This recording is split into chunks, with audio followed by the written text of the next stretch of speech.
यहाँ पर तकरीबन 18 फैक्ट्रियाँ हैं जिनके आगे 32 फुट की ग्रीन बेल्ट है और वो पूरी ग्रीन बेल्ट पे लोगों ने दुकानें लगा रखी है, पटरी लगा रखी है, रेडी लगा रखी है। मतलब फैक्ट्रियों में आने जाने का रास्ता भी नहीं छोड़ते। अगर दिन में फैक्ट्री में कोई माल आ जाए या रात में कोई गाड़ी आ जाए तो इतनी असुविधा होती है। और दूसरा, अगर कोई कस्टमर को लाने की कोशिश करें तो किसी MNC वाले को बुला करके और अपनी फैक्ट्री दिखाने की सोच भी लें तो ऑर्डर नहीं मिल सकता है। इतना बुरा हाल है यहाँ पे। कई बार इनको हटा दिया गया, कई बार इनको समझा दिया गया, लेकिन ये मानते ही नहीं हैं। इनको फैक्ट्रियों से कोई लेना, जो जिन फैक्ट्रियों में हज़ारों लोगों को रोज़गार मिल रहा है, करोड़ों रुपए का सरकार को रेवेन्यू मिल रहा है, उनके सामने ये पटरी लगा लगा के बैठ के, और ये किसी तरह से भी इनको कई बार हटा दिया गया, लेकिन ये बार बार वो हटा के जाते हैं, फिर ये अपनी दुकान वहाँ पे लगा लेते हैं। इसके लिए पीछे संयुक्त आयुक्त जी जो हैं अपने संजय जी, राजेश जी नाम है ना, राजेश प्रजापति, राजेश जी ने यहाँ पर दिन भर खड़े होकर के इनको सबको हटाया था। लेकिन अभी आप जा कर के देख लो, ये सब वैसे के वैसे आकर के वहीं बैठे हुए हैं। इसी प्रकार इनके सामने आपको पता होगा बुढ़िया नाला है, बुढ़िया नाले के ऊपर ये सारे बैठे हुए हैं। मतलब अतिक्रमण होता है तो कोई ऐसी जगह होता है जहाँ भाई चलो टूट फूट की या किसी को आने जाने की दिक्कत नहीं हो, सड़कें खुली रहे। उस दिन खुद कमिश्नर साहब, जॉइंट कमिश्नर साहब आए तो उनकी गाड़ी को निकलने के लिए रास्ता नहीं था। आप शाम के समय आकर के देखो, यहाँ पे आपको गाड़ी निकालने का रास्ता ही नहीं मिलेगा। तो आप कल्पना करिए कि उन फैक्ट्री वालों का क्या होगा। तो अभी कुछ उम्मीद बंधी थी और उसी को लेकर के प्रयास हुआ बार बार। अब वहाँ पे खंभे भी डाल दिए गए हैं JCB से, और उसका सौंदर्यीकरण और उसका पेड़ पौधे लगाने का सारा अरेंजमेंट भी किया जा रहा है। लेकिन ये लोग किसी तरह से मान भी नहीं रहे हैं।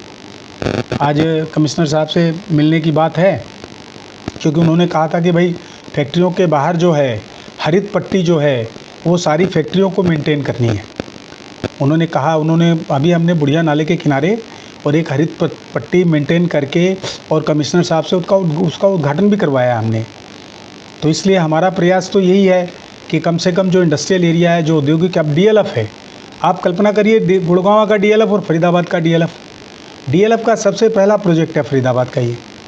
और इसमें किसी आदमी को हम कहते हैं ना हमारी फैक्ट्री DLF में है, तो वो पता नहीं क्या सोच लेता है, और जब यहाँ आता है तो वो घूम के आता ही नहीं है। कहता है यार आप झूठ बोल रहे हो, DLF में कहाँ आपकी फैक्ट्री है।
इनकी दिक्कत का कहीं और समाधान हो सकता है, जहाँ पर कि ये मंडे बाज़ार, ट्यूसडे बाज़ार, ऐसे कुछ बाज़ार लगते हैं, ऐसे ये कहीं और, मतलब या तो सरकार खुद कमिश्नर साहब ने कहा कि आप लोग लिस्ट बना के दो, मैं आप लोगों की बसावट का इंतज़ाम करता हूँ, लेकिन ये लिस्ट बना के देने के लिए भी तैयार नहीं है।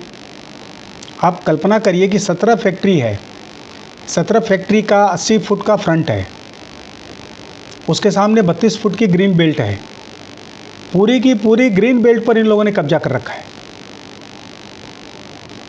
ना वहाँ गाड़ी खड़ी करने की जगह है, ना वहाँ आने जाने की जगह है, और इसके कारण ये इलाका बिल्कुल डेड घोषित हुआ है। इसलिए हमने सरकार से आग्रह किया है, और सरकार भी इस चीज़ के लिए सहयोग कर रही है कि नहीं भाई, इसका सौंदर्यीकरण होना चाहिए, फैक्ट्री के आगे अच्छा वातावरण होना चाहिए, प्रदूषण से भी राहत मिलेगी। तो हम लोग इसी प्रयास में काम कर रहे हैं, और आज कमिश्नर साहब को भी एक ज्ञापन दे रहे हैं, ताकि यहाँ से इनको क्योंकि जब तक इनका सामान पड़ा रहेगा ना, क्योंकि क्या होता है, इनको हटाते हैं, सामान वहीं छोड़ जाते हैं, फिर ये लगा लेते हैं। इनको बहुत आज भी सुबह जो है खंबे लगाने वाला आया था, उसने समझाया था इनको, कल भी शाम को समझाया था कि भाई कच्ची सब्जी वगैरह मत लाना, कल से इसमें खंबे लगा करके और इसको ग्रीन किया जाए, ग्रीन बेल्ट। उसमें फुटपाथ भी छोड़ रहे हैं हम, 36 फुट में 5 फुट का नाला है, 26 फुट का हम ग्रीन बेल्ट मेंटेन कर रहे हैं, और उसके आगे हम 5 फुट का फुटपाथ भी छोड़ रहे हैं जाने आने के लिए। वहाँ पर हम लॉकिंग टाइल लगाएंगे, सब कुछ करेंगे, लेकिन जगह तो मिले, तो यही प्रयास चल रहा है। बुढ़िया नाले की बात करें तो उसकी जो चौड़ाई है पहले के मुकाबले है या कम हो गई है? ओ भाई साहब, वो नाला नहीं, नाली रह गया। आप जाके देखिए उस पर सारा कब्जा हुआ है, उसमें पानी जाता ही नहीं है। वो बरसाती पानी का नाला है, सारा बरसाती पानी जो है फैक्ट्रियों में भर रहा है, सड़कें तोड़ रहा है, सड़कों में भर रहा है, उसमें वो नाला ही बंद हो गया है। तो वो नाला अपने आप वो नाली रह गया है बस खाली।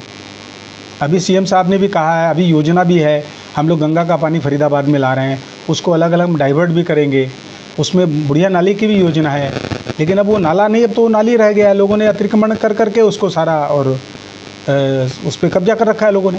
ऐसे में तो बरसात के मौसम में जलभराव हो जाता होता है भाई साहब, बहुत दिक्कत होती है, फैक्ट्रियों में पानी घुस जाता है, सीवर बैक मारने लगते हैं।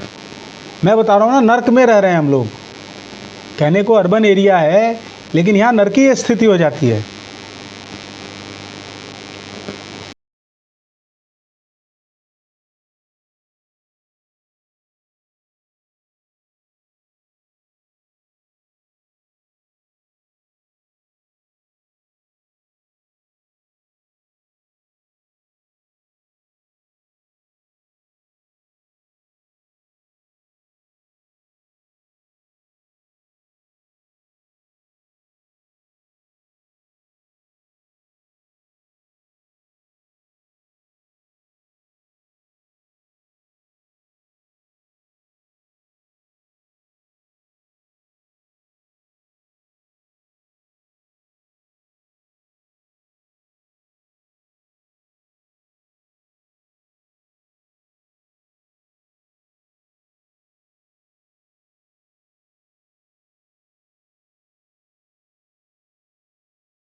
DLF इंडस्ट्रियल एरिया सबसे पुराना इंडस्ट्रियल एरिया है, दिल्ली से सबसे पहला इंडस्ट्रियल एरिया है। जब दिल्ली से आप फरीदाबाद की तरफ आते हैं और यहाँ पे उद्योग बहुत बड़ा इंडस्ट्रियल एरिया है ये काफ़ी, बट यहाँ पे एक सबसे बड़ी मेजर प्रॉब्लम है, यहाँ पे अतिक्रमण जो है बहुत ज़्यादा विस्तार में अतिक्रमण हो गया है और उससे उद्योग को चलाने में, माल को आने में जाने में बहुत कुछ इंडस्ट्रीज़, कुछ एरियाज़ में तो इंडस्ट्री के आगे ही बिल्कुल बहुत ज़्यादा अतिक्रमण हुआ है कि मतलब उनके गेट के अंदर आने जाने में भी उनको दिक्कत आती है।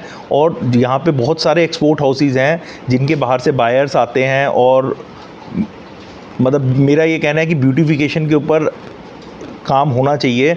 हम लोग उसमें सहयोग, आप मतलब ये जो ग्रीन बेल्ट्स के ऊपर अतिक्रमण हुआ है, कुछ नाले बने हुए हैं उनके ऊपर अतिक्रमण हुआ है, तो मतलब मेरा ये कहना है कि अगर वो अतिक्रमण एक बार हटा दें तो हम अपना इंडस्ट्री की तरफ से हम लोग वहाँ पे ग्रीन बेल्ट मेंटेन कर सकते हैं, हम लोग सारा उसको मतलब क्लीनलीनेस। क्योंकि अगर कोई भी आज हमारा कोई बायर आता है या कोई आता है तो शाम को इतना, आप कभी इवनिंग में आके देखेंगे मतलब इतने स्टॉल्स लग चुके हैं, इतना मतलब भीड़ हो जाता है यहाँ पे कि अब कई जगह जाम भी लग जाते हैं, निकलना भी मुश्किल हो जाता है। तो मेरा यही सरकार से है कि अगर ये थोड़ा सा इंक्रोचमेंट का ये क्लियर हो जाएगा तो इससे मतलब इसकी ब्यूटिफिकेशन पे हम लोग काम कर सकते हैं कि इससे इंडस्ट्री को मतलब मुझे लगता है कि काम करने में भी आपको मज़ा आएगा और काफ़ी इससे बेनिफिट्स मिलेंगे। जब भी कोई गेस्ट बाहर से आना चाहते हैं तो क्या आप खुले मन से बुलाते हैं या कहीं ना कहीं आपके मन में रहता है कि कुछ ब्लॉक्स तो ठीक है, वहाँ पे नहीं है, बट काफ़ी एरिया आप एक बार अगर देखेंगे कुछ एरियाज़ में तो मतलब निकलना भी शाम को जैसे मार्केट लग जाती है तो निकलना भी मुश्किल हो जाता है, तो वो एक संकोच रहता है।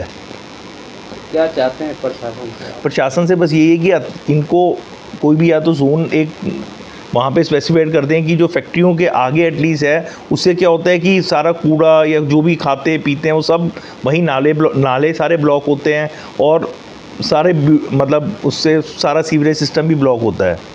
तो यही है कि इसको क्लीन हो जाए और ये उसके बाद हर इंडस्ट्री की अपनी जिम्मेदारी है, जिसके आगे अगर इंक्रोचमेंट है भी तो उसको वो मेंटेन करे, फेंसिंग हो जाए, उसके अंदर प्लांट्स लगा दें तो ये, बट अतिक्रमण हटेगा तभी कोई इंडस्ट्री वाला भी आगे अपने करेगा इसको।